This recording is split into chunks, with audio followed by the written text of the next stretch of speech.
Hey Cold Cats, today we're looking at the right rogue for your perfect party. Let's go!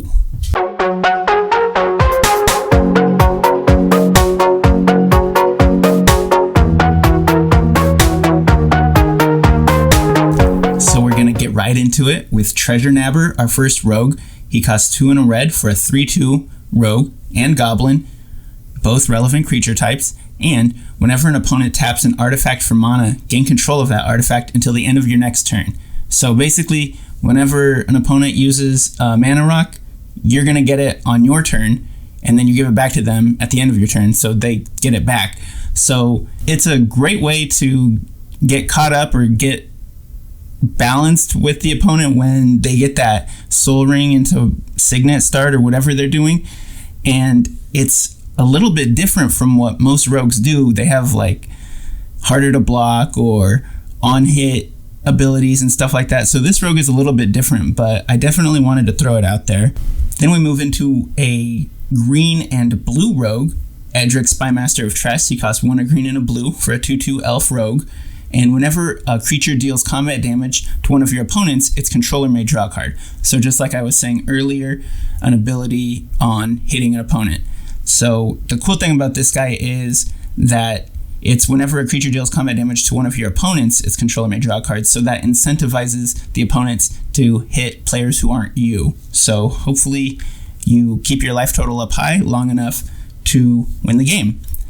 And he, of course, leads his own deck, and his deck is pretty all in on just a lot of small creatures. But if you want to put him into the party, he is a great party member, letting you draw cards when your cleric and your wizard are getting that damage through, building up your party.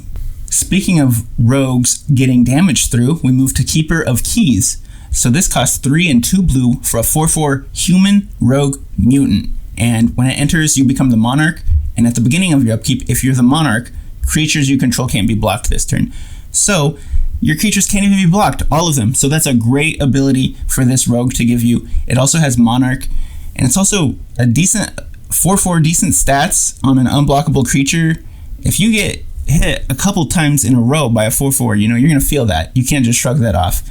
Monarch is a really fun ability. I think it works really well with the party mechanic. The two mechanics work together nicely because you're going to be playing blockers out. When you become the monarch, you're going to keep it because you're going to have those creatures to defend.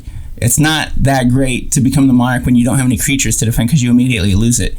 But this one is definitely one that's going to help you keep that monarchy. And so moving right along into the next great blocker, we have Gaunty, Lord of Luxury, for 2 and 2 black, a 2/3 Death Touch Aetherborn rogue.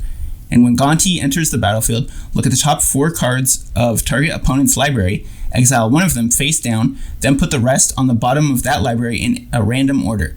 For as long as that card remains exiled, you may look at it and you may cast it and spend mana as it were any type to cast. So this is a great speed bump. Gaunty is 2/3 with Death Touch. People are not going to want to swing into you, especially if you have that monarchy. You're going to defend it very well. But you also get to take the best of the top 4 cards off an opponent's library. And even if Gaunty dies, that doesn't matter because the card in exile is still castable by you as long as that card stays in exile. So pretty much the only way that would go away is if the owner of that card leaves the game. And finally, our last rogue is Grenzo. Actually, I want to do both Grenzos, so let's go ahead and look at both Grenzos. They're both Goblin Rogues. We're going to look at the Dungeon Warden first. He costs a black, a red, and X. Grenzo enters the battlefield with X 1/1 counters on it. That's in addition to his 2/2 stats. Then you can pay 2, put the bottom card of your library into your graveyard. If it's a creature card with power less than or equal to Grenzo's power, put it onto the battlefield. So this is most likely going to lead a deck. He has a really good ability for a commander. That colorless ability is really good mana sink and definitely a great way to lead a deck. You might be a little pinched getting a full party in black and red, but I'm sure you can figure it out.